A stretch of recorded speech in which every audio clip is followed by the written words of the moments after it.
अरे बैठो बैठो बैठो बैठो बड़ा वीडियो बना कर कर कर।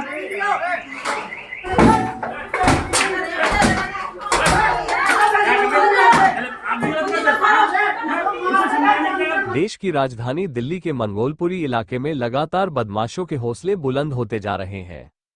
बेखौफ बदमाशों का आतंक लगातार जारी, ना तो इन बदमाशों को पुलिस का कोई डर और ना ही समाज का।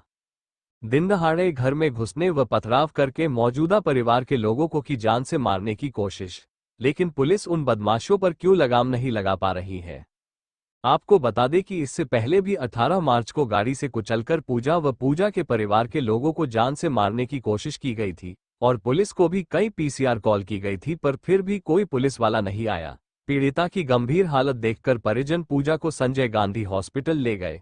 परिजनों ने पुलिस को मंगोलपुरी थाने में जाकर शिकायत की, तब जाकर पुलिस ने एफआईआर दर्ज तो की, लेकिन लड़ाई झगड़े की, जिसके बाद से ही आरोपी पक्ष सभी परिवार वालों को लगातार शिकायत वापस लेने का दबाव बना रहे थे। शिकायत वापस न लेने पर कल 9 अप्रैल को फिर से आरोपी अपने साथ अन्य लोगों को लेकर घर पर आया और ईंट पत्थर से और रोड से हमला कर जबरन घर में घुसने व जान से मारने की कोशिश की, जबकि घर के पास पर ही पुलिस की चौकी बनी हुई है जहां 3 से 4 पुलिस वाले भी होते हैं। पीड़ित परिवार ने कई बार पीसीआर कॉल भी की, लेकिन अभी तक कोई भी पुलिस वाला नहीं आया और ना ही कोई कार्यवाही की गई, जिसके बाद पीड़ित परिवार थाने के एसएचओ से भी जाकर मिले और इस घटना की जानकारी दी। पीड़ित परिवार ने बताया कि एसएचओ साहब का कहना था कि आप लोग समझौता कर लो। पहले भी हुई घटना पर एसएचओ साहब ने यही कहा था, समझौता कर लो। क्या नाम है आपका? जी मेरा नाम मीरा देवी है। क्या हुआ है आपके साथ, क्या वारदात हुई? जी कल 4 बजे करीब मेरे घर पे हमला हुआ है। कम से कम काफी सारे लोग थे, उन्होंने पत्थर खूब फेंके मेरे घर पे, शीशे वगैरह तोड़ दिए, मेरे दरवाजे में डैमेज कर दिया है और हमें मारने की धमकी दे रहे लगातार। कल जब शीशा तोड़ दिया उन लोगों ने तो मेरे पति को भी चोट लगी है, मुझे भी चोट लगी है और हम सिर्फ 3 ही जने थे घर में और बार बार बोल रहे हैं कि हम तुम्हें खत्म कर देंगे, मार देंगे, नीचे उतर जाओ एक बार। कितने लोग थे जब उन लोगों ने पथराव किया था? काफी सारे लोग थे। हाँ तो जी, हम पुलिस से चाहते हैं कि हमारी रक्षा करे, पुलिस शासन हमारी रक्षा करे और मुझे बहुत डर लग रहा है कि वो हमें मारने की बार बार धमकी दे रहे हैं। मेरा बेटा अकेला बाहर जा रहा है तो हमें बहुत डर लग रहा है और हमारी चोट लगी है, हम ऐसे करवाने भी नहीं गए, हम डर से। कल से हम घर में बंद हो रहे हैं। नाम बताइए। मेरा नाम राम स्वरूप है जी। मैं यहाँ, मेरी तबीयत वैसे ख़राब हो रही थी। 2 तारीख को मेरे को अटैक पड़ गया था और 4 बजे अचानक हमारे घर पे पत्थर आना शुरू हो गए। हमने जाके देखा तो मैं खिड़की बंद किया तो मेरे हाथ में चोट लग गई और मैं देखा तो बाहर बहुत सारे लड़के खड़े हुए थे। उन्होंने पत्थर फेंका, उसमें से जो गली के ही लड़के थे, एक तो अर्जुन था, एक उसका जीजा था और बहुत सारे लड़के थे। बहुत देर तक पत्थर फेंकते रहे और ऊपर से ही देखते रहे। क्या चाहते हैं आप लोग, क्या किस तरीके से? हम सब डरे हुए हैं, कल से अभी तक नीचे उतरे नहीं है और मेरा लड़का कोर्ट भी अकेला जाता है, बराबर हमें मारने की धमकी दे रही है। पुलिस से हमें कुछ भी सहारा नहीं मिल रहा। जो भी सुन रही है पुलिस उनकी सुन रही है, एफआईआर भी करती है या कुछ करती है वो उनकी मर्जी से कर रही है। हमारा बिल्कुल भी कुछ सुन के राजी नहीं है पुलिस। तब से ही से आरोपियों के लगातार हौसले बढ़ते जा रहे हैं, लेकिन पुलिस पीड़ित परिवार के घर पर अभी तक क्यों नहीं आई और क्यों कोई कार्यवाही नहीं की जा रही है। पीड़ित परिवार ने बताया कि जो आरोपी है वो पुलिस की वर्दी धोने का काम करता है और मुखबिर भी है। क्या नाम है आपका? मेरा नाम पूजा है। क्या हुआ है आपके साथ, क्या वारदात हुई है, क्या शिकायत है आपकी? मैम ये वारदात 18 मार्च की है। 18 मार्च की सुबह 8 बजे की बात है। मैम यहाँ ये हुआ है कि मेरी गली में एक तरह नाम का लड़का रहता है, तो वो सुबह मॉर्निंग में दारू पी के, सुबह 8 बजे दारू पी के यहाँ वहाँ घूम रहा था।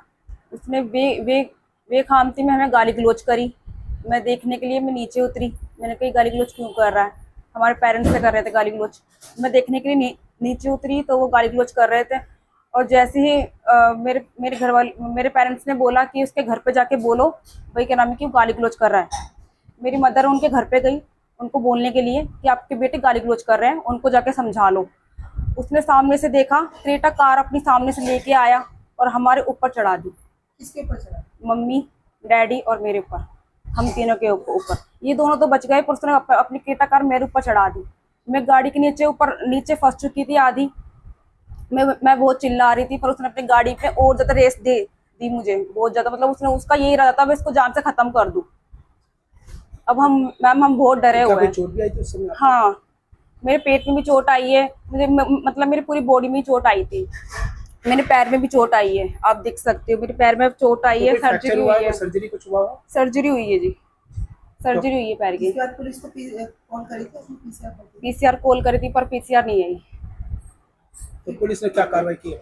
पुलिस ने कोई कार्रवाई नहीं की अभी तक। पूरे क्या जब आप हॉस्पिटल में गए तो उस समय क्या पुलिस आई?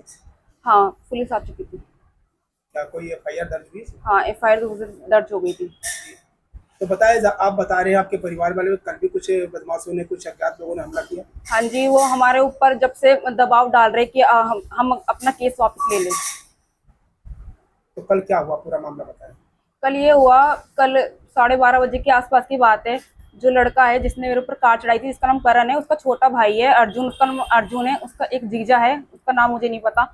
वो कम से कम 15 से 20 लोगों को लेके आया सामने, घर के सामने खड़े होके, और उसने पत्थर लाठी वाठी हमारे ऊपर अटैक किया बहुत ज्यादा, है ना। और हम घर में हम 3 ही जने थे और उसने ताबड़तोड़ एकदम वार किए। मतलब वो चाहता था कि हम जान से खत्म कर देंगे आज। तो किसी के चोट भी आई थी क्या उस पथराव में? हाँ जी, चोट आई है। अभी तक उस पर कोई कार्रवाई नहीं है? नहीं, उस पर अभी तक कोई कार्रवाई नहीं हुई। तो उस समय क्या पुलिस को आपने फोन किया? पुलिस आई वहाँ? पुलिस को हमने फोन किया था पर पुलिस नहीं आई। तो अब क्या चाहते हैं आप लोग दोबारा? हम ये चाहते हैं कि हम सेफ रहे बस। और ये वही लोग हैं जो पहले जिन्होंने हमला किया था? हाँ जी, ये वही लोग हैं। पुलिस कोई कार्रवाई नहीं कर रही, हमारी सुन ही नहीं रही, उन्हीं की ही सुन रही है। अपना नाम बताएं। मेरा नाम दिनेश कुमार है। दिनेश जी, कल पूरा क्या मामला था, एक बार? मामला ये था कि करण और अर्जुन 2 भाई जो हमारे पड़ोस में रहते हैं, कल करीब अपने कई सारे लोगों के साथ आए और मेरे घर पे ताबड़तोड़ पथराव किया और घर पे बहुत ज़बरदस्त पथराव किया जिससे मेरे घर वालों को चोटें भी आई। इस घटना की जानकारी मुझे मेरे पापा ने कॉल करके बताया कि कुछ लड़के घर में पथराव कर रहे हैं, जो कि मैंने 112 पे कॉल करके इस घटना की जानकारी पुलिस को लगातार दी। मंगोलपुरी थाना SHO तक को मैंने कॉल किया कि मेरे घर पे कुछ लोग पथराव कर रहे हैं, क्योंकि इस पथराव की वजह ये थी कि करीब 18 मार्च को भी इन लोगों ने मेरी फैमिली पे जान से मारने की कोशिश करी थी, जिसमें मेरी बहन पूजा मरते मरते बची है। उस समय भी जो FIR होनी थी वो हत्या के प्रयास में होनी थी, पर पुलिस ने जानबूझकर उस अपराधी से उसके साठगांठ है, क्योंकि अपराधी पुलिस का ही एक मुखबिर है। जानबूझकर थाना SHO ने जो FIR करी वो हल्के सेक्शन में करी, उसे थाने से बेल दे दी। कल जब वो मंगोलपुरी थाने में जो उसकी गाड़ी सीज हो रखी थी उसको छुड़वाने के लिए वो रोहिणी कोर्ट आया था, उस कोर्ट में हमने उस गाड़ी को छूटने नहीं दिया, हमने उसको अपोज करा। जज साहब ने वो गाड़ी नहीं छोड़ी।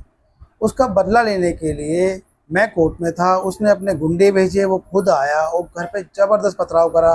घर वालों को गर्दन काटने की, जान से मारने की धमकियाँ, पहले भी लगातार धमकियाँ मिल रही है कि अपना केस वापस ले लो, पहले तो तेरी बहन बच गई, तेरे पापा बच गए, तू नहीं बचेगा, गोली मरवा देंगे। मेरे पूरे घर में भय बना हुआ है। मेरे फादर को इस घटना से जो ये चल रहा है 18/3 से, इस घटना की वजह से हार्ट अटैक भी आ गया 2 अप्रैल, उनका भी इलाज चल रहा है। इस दरमियान कल जो हादसा हुआ है, इतना भीषण हादसा हुआ है, इतना डरावना है कि अभी तक मेरा पूरा घर डरा हुआ है।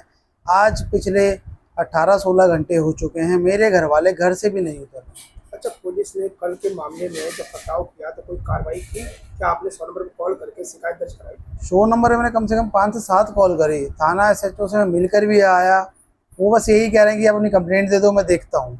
और मुझे ये कहते हैं थाना SHO साहब कि सेटलमेंट कर लो, होना तो सेटलमेंट ही है। मुझे प्रेशर बना रहे थे, पहले भी वो मेरे ऊपर प्रेशर बना रहे थे, वहाँ जो पिछली जो FIR थी उसमें भी, पर उसमें भी उन्होंने, जब मैंने वापस नहीं ली तो हल्के सेक्शन में FIR कर दी। अच्छा, उन लोगों से क्या कोई पुरानी रंजिश थी जो बार बार आपके ऊपर हमला कर रहे हैं? पुरानी रंजिश कोई नहीं है, खाली कुछ करीब 4 साल पहले मेरे किराएदार से उसकी लड़ाई हो गई थी लड़के की, करण की, तो उसमें हमने एक पुलिस कंप्लेंट करवा दी थी। जो कि मेरा काम है, मैं एक एडवोकेट हूँ तो सभी के लिए करता हूँ वो काम। तो मैं बस वही रंजिश है कि एक वकील है बहुत बड़ा, तो वकील है, उस दिन भी 18/3 को भी यही बात थी, शराब पी करके मेरे पिताजी को बोलता तेरा लड़का बहुत बड़ा वकील है, बुला उसको नीचे, आज उसे ही जान से मारता हूँ और तुझे भी खत्म कर दूँ, इस तरह की बातें बोल रहा था। और उसने फिर प्लानिंग करी और अपनी गाड़ी लाया मेरे फादर को, मदर को, मेरी सिस्टर को जान से मारने की नीयत से उसने गाड़ी चढ़ाई, जिसमें मेरे फादर को चोट आई। मेरी छोटी जो बहन है पूजा, वो मरते मरते बची है। आज भी उसका इलाज चल रहा है। तो अब क्या चाहते हैं आप लोग, क्या दोबारा किस तरीके से आप देखते हैं इसमें? मैं सर दिल्ली पुलिस से प्रोटेक्शन की मांग करता हूँ। मेरा पूरा परिवार डरा हुआ है।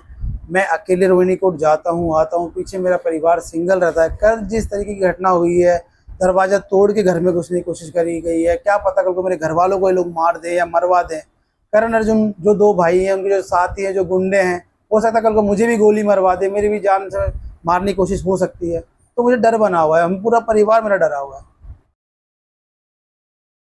दिल्ली से इंडिया 1 टीवी के लिए योगिता शर्मा की रिपोर्ट।